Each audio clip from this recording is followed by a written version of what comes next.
ஆன்மீகம் ஆனந்தம் சேனலுக்கு உங்களை அன்போடு வரவேற்கிறேன்.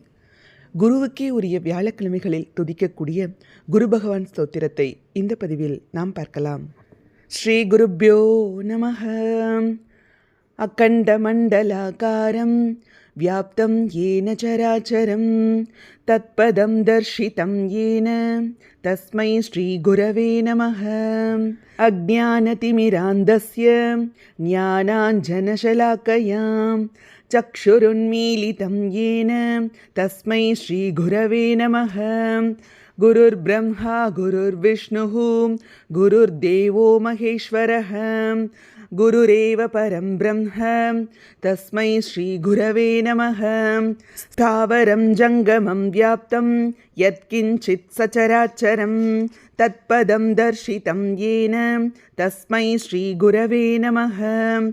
சின்மயம் வியாபி யத் சர்வம் த்ரைலோக்யம் சசராச்சரம் தத்பதம் தர்ஷிதம் ஏன தஸ்மை ஸ்ரீ குரவே நமஹ.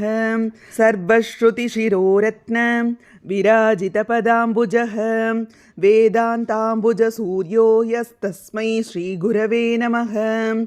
சைதன்யः சாஸ்வதः சாந்தோ व्योमोतीतो निरञ्जनः बिन्दुनादकलातीतः तस्मै श्री गुरवे नमः.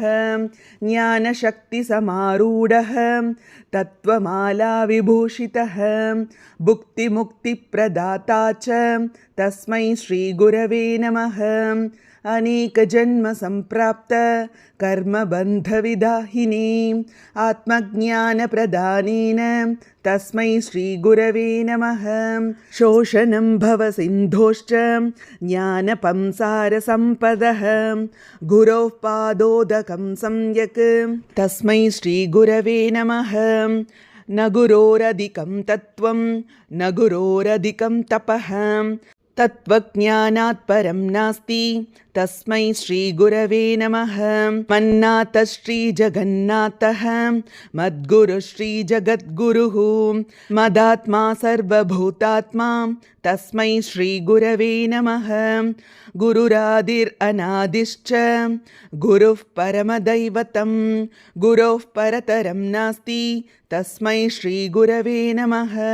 ब्रह्मानन्दं परमसुखदं केवलं ज्ञानमूर्तिं द्वन्द्वातीतं गगनसदृशं तत्त्वमस्यादिलक्ष्यम् एकं नित्यं विमलमचलं सर्वदी साक्षिभूतम्.